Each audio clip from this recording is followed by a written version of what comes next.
MindlessRobot.com presents...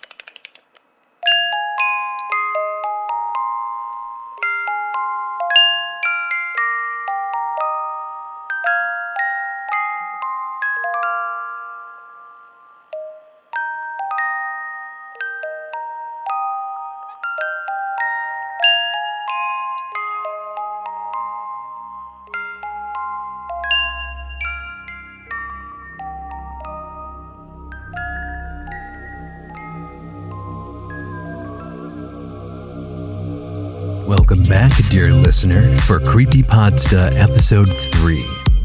This week, a tale that has inspired Season 2 of Sci-Fi's Channel Zero, about a house where no one has seen the end. That's right, I'm talking about NoEnd House, written by Brian Russell. Let me start by saying that Peter Terry was addicted to heroin. We were friends in college and continued to be after I graduated. Notice that I said I. He dropped out after 2 years of barely cutting it. After I moved out of the dorms and into a small apartment, I didn't see Peter as much. We would talk online every now and then. AIM was king in pre-Facebook years. There was a period where he wasn't online for about 5 weeks straight. I wasn't worried. He was a pretty notorious flake and drug addict, so I assumed he just stopped caring. Then one night I saw him log on. Before I could initiate a conversation, he sent me a message. "David, man, we need to talk." That was when he told me about the NoEnd House. It got the name because no one had ever reached the final exit. The rules were pretty simple and cliche. Reach the final room of the building and you win $500. There were 9 rooms in all. The house was located outside the city, roughly 4 miles from my house. Apparently, Peter had tried and failed. He was a heroin and who knows what the fuck addict, so I figured the drugs got the best of him and he wigged out over a paper ghost or something. He told me it would be too much for anyone, that it was unnatural. I didn't believe him. I told him I would check it out the next night, and no matter how hard he tried to convince me otherwise, $500 sounded too good to be true. I had to go. I set out the following night. When I arrived, I immediately noticed something strange about the building. Have you ever seen or read something that shouldn't be scary, but for some reason a chill crawls up your spine? I walked toward the building and the feeling of uneasiness only intensified as I opened the front door. My heart slowed and I let a relieved sigh leave me as I entered. The room looked like a normal hotel lobby decorated for Halloween. A sign was posted in place of a worker. It read, "Room 1 this way. 8 more follow. Reach the end and you win." I chuckled and made my way to the first door. The first area was almost laughable. The decor resembled the Halloween aisle of a Kmart, complete with sheet ghosts and animatronic zombies that gave a static growl when you passed by. At the far end was an exit. It was the only door besides the one I entered through. I brushed through the fake spiderwebs and headed for the second room. I was greeted by fog as I opened the door to room 2. The room definitely upped the ante in terms of technology. Not only was there a fog machine, but a bat hung from the ceiling and flew in a circle. Scary. They seemed to have a Halloween soundtrack that one would find in a 99-cent store on loop somewhere in the room. I didn't see a stereo, but I guessed they must have used a PA system. I stepped over a few toy rats that wheeled around and walked with a puffed chest across to the next area. I reached for the doorknob, and my heart sank to my knees. I did not want to open that door. A feeling of dread hit me so hard I could barely even think. Logic overtook me after a few terrified moments, and I shook it off and entered the next room. Room 3 is when things began to change. On the surface, it looked like a normal room. There was a chair in the middle of the wood-paneled floor. A single lamp in the corner did a poor job of lighting the area, casting a few shadows across the floor and walls. That was the problem. Shadows. Plural. With the exception of the chairs, there were others. I had barely walked in the door and I was already terrified. It was at that moment that I knew something wasn't right. I didn't even think as I automatically tried to open the door I came through.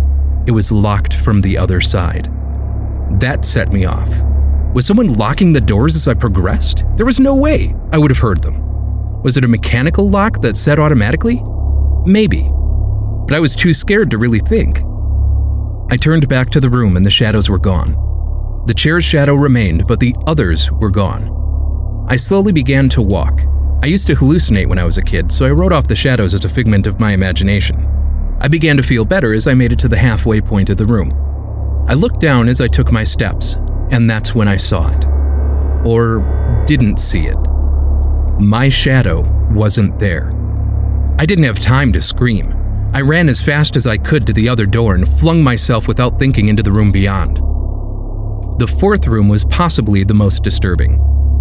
As I closed the door, all light seemed to be sucked out and put back into the previous room. I stood there surrounded by darkness, not able to move. I'm not afraid of the dark and never have been, but I was absolutely terrified. All sight had left me. I held my hand in front of my face, and if I didn't know what I was doing, I would never have been able to tell. Darkness doesn't describe it. I couldn't hear anything. It was dead silence. When you're in a soundproof room, you can still hear yourself breathing. You can hear yourself being alive. I couldn't. I began to stumble forward after a few moments, my rapidly beating heart the only thing I could feel. There was no door in sight. Wasn't even sure there was one this time. The silence was then broken by a low hum. I felt something behind me. I spun around wildly but could barely even see my nose. I knew it was there though. Regardless of how dark it was, I knew something was there. The hum grew louder, closer. It seemed to surround me, but I knew whatever was causing the noise was in front of me, inching closer. I took a step back. I had never felt that kind of fear. I can't really describe true fear. I wasn't even scared I was going to die. I was scared of what the alternative was. I was afraid of what this thing had in store for me. Then the lights flashed for a second, and I saw it. Nothing. I saw nothing, and I know I saw nothing there. The room was again plunged into darkness and the hum became a wild screech. I screamed in protest. I couldn't hear this goddamn sound for another minute. I ran backwards, away from the noise, and fumbled for the door handle. I turned and fell into room 5. Before I describe room 5, you have to understand something.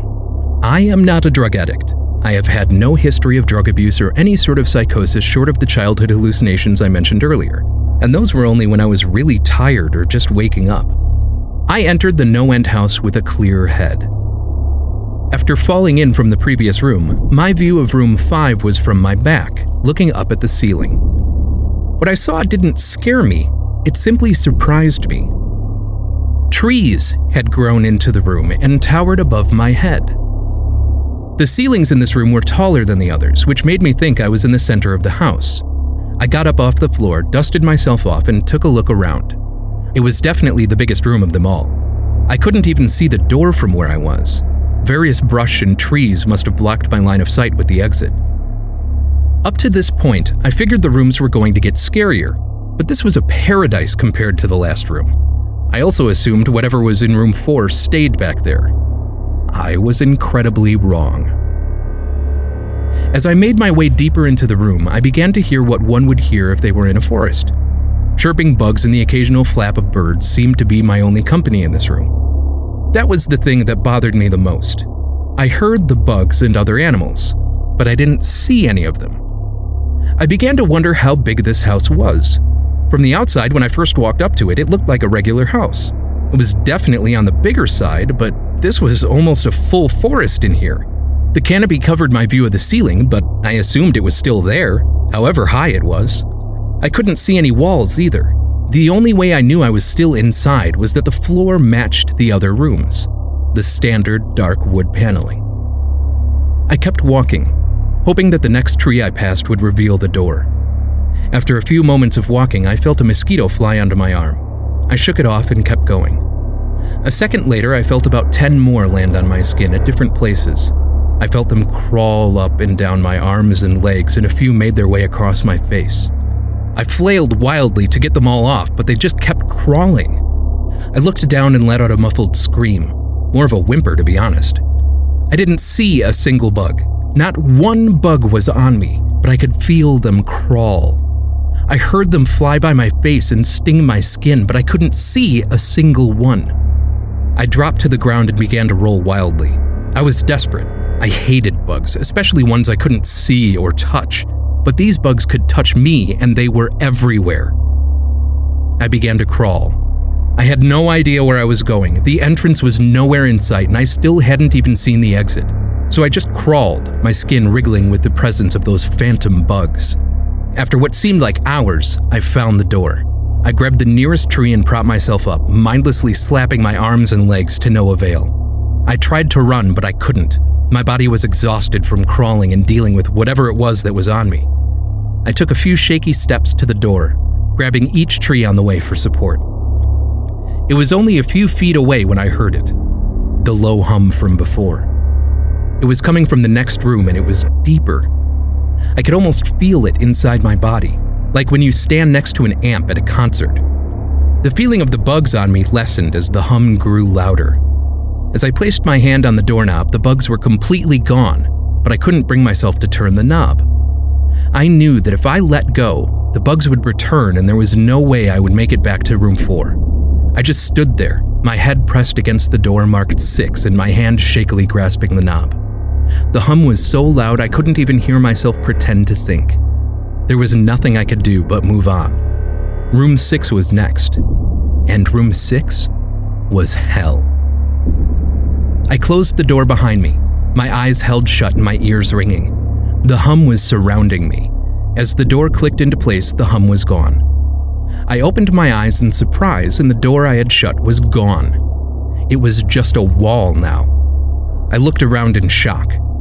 The room was identical to room 3, the same chair and lamp, but with the correct amount of shadows this time. The only real difference was that there was no exit door, and the one I came in through was gone. As I said before, I had no previous issues in terms of mental instability, but at that moment, I fell into what I now know was insanity. I didn't scream. I didn't make a sound. At first, I scratched softly. The wall was tough, but I knew the door was there somewhere. I just knew it was. I scratched it where the doorknob was. I clawed at the wall frantically with both hands, my nails being filed down to the skin against the wood. I fell silently to my knees, the only sound in the room the incessant scratching against the wall. I knew it was there. The door was there. I knew it was just there. I knew if I could just get past this wall. Are you all right? I jumped off the ground and spun in one motion. I leaned against the wall behind me and I saw what it was that spoke to me. To this day, I regret ever turning around.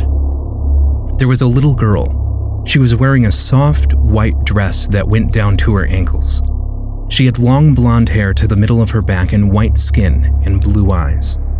She was the most frightening thing I had ever seen. And I know that nothing in my life will ever be as unnerving as what I saw in her. While looking at her, I saw something else. Where she stood, I saw what looked like a man's body, only larger than normal and covered in hair. He was naked from head to toe, but his head was not human and his toes were hooves. It wasn't the devil, but at that moment it might as well have been. The form had the head of a ram and the snout of a wolf. It was horrifying and it was synonymous with the little girl in front of me. They were the same form. I can't really describe it, but I saw them at the same time. They shared the same spot in that room, but it was like looking at two separate dimensions. When I saw the girl, I saw the form, and when I saw the form, I saw the girl. I couldn't speak, I could barely even see. My mind was revolting against what it was attempting to process. I had been scared before in my life, and I had never been more scared than when I was trapped in the 4th room, but that was before room 6. I just stood there staring at whatever it was that spoke to me. There was no exit. I was trapped here with it. And then it spoke again. David, you should have listened. When it spoke, I heard the words of the little girl, but the other form spoke through my mind in a voice I won't attempt to describe. There was no other sound. The voice just kept repeating that sentence over and over in my mind, and I agreed. I didn't know what to do. I was slipping into madness, yet couldn't take my eyes off of what was in front of me. I dropped to the floor. I thought I had passed out, but the room wouldn't let me. I just wanted it to end. I was on my side, my eyes wide open, and the form staring down at me. Scurrying across the floor in front of me was one of the battery-powered rats from the second room. The house was toying with me, but for some reason, seeing that rat pulled my mind back from whatever depths it was headed, and I looked around the room. I was getting out of there. I was determined to get out of that house and live and never think about this place again. I knew this room was hell, and I wasn't ready to take up a residency.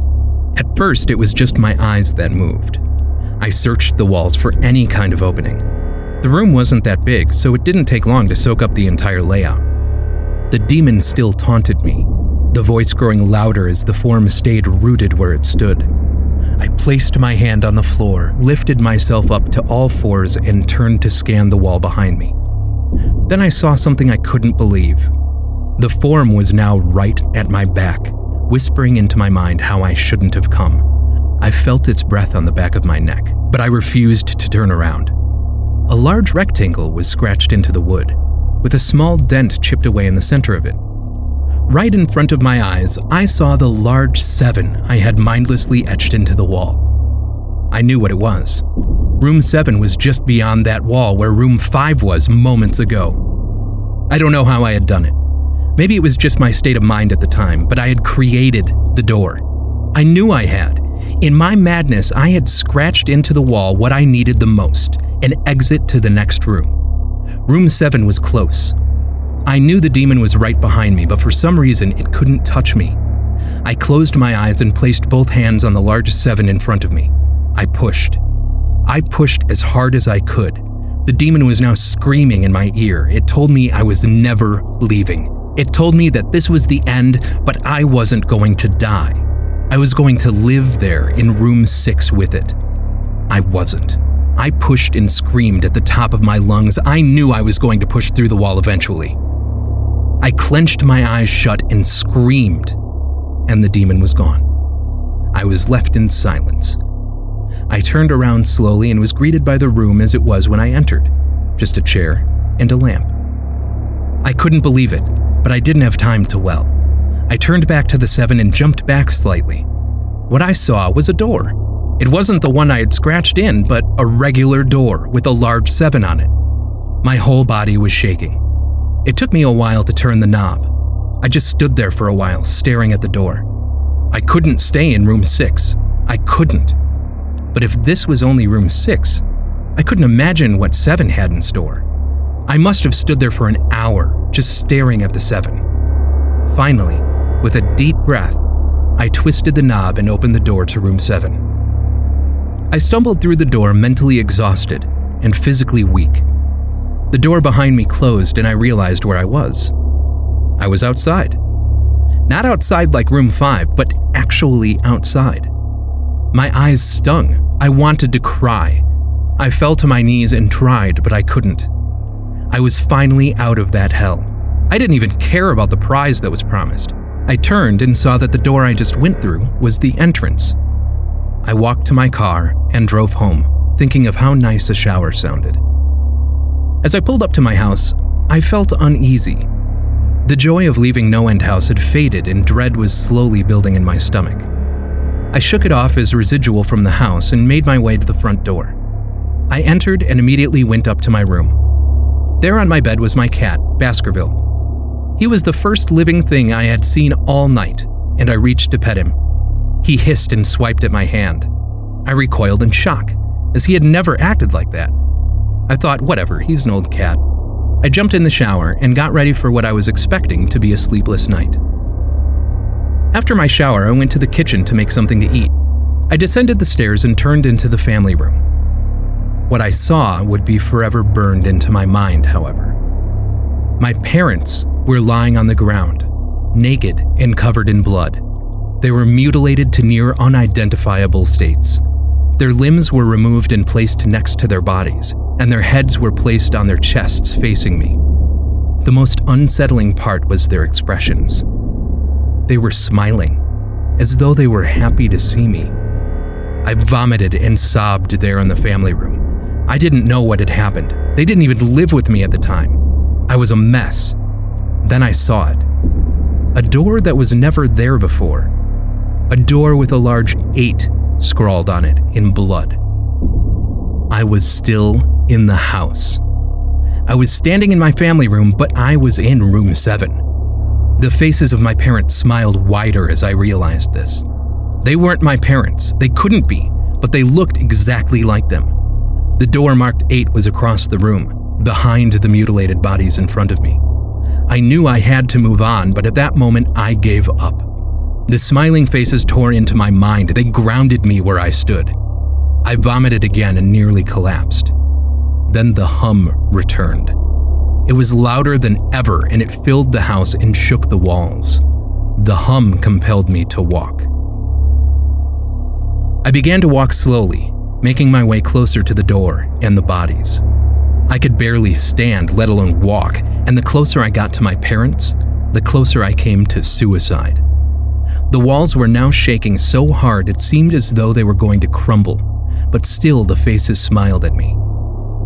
As I inched closer, their eyes followed me. I was now between the 2 bodies, a few feet away from the door. The dismembered hands clawed their way across the carpet towards me, all while the faces continued to stare. New terror washed over me and I walked faster. I didn't want to hear them speak. I didn't want the voices to match those of my parents. They began to open their mouths and the hands were inches from my feet. In a dash of desperation, I lunged toward the door, threw it open, and slammed it behind me. Room 8.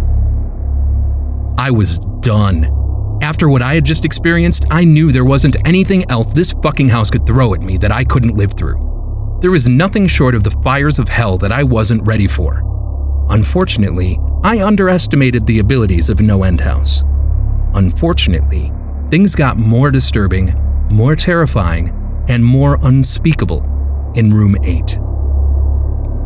I still have trouble believing what I saw in room 8. Again, the room was a carbon copy of rooms 3 and 6, but sitting in the usually empty chair was a man. After a few seconds of disbelief, my mind finally accepted the fact that the man sitting in the chair was me. Not someone who looked like me, it was David Williams. I walked closer. I had to get a better look, even though I was sure of it. He looked up at me and I noticed tears in his eyes. Please don't do it. Please don't hurt me. What? I asked. Who are you? I'm not going to hurt you. Yes, you are. He was sobbing now. You're going to hurt me and I don't want you to. He sat in the chair with his legs up and began rocking back and forth. It was actually pretty pathetic looking, especially since he was me, identical in every way. Listen, who are you? I was now only a few feet from my doppelganger. It was the weirdest experience yet, standing there talking to myself. I wasn't scared, but I would be soon. Why are you? You're going to hurt me. You're going to hurt me if you want to leave. You're going to hurt me. Why are you saying this? Just calm down, all right? Let's try and figure this. And then I saw it.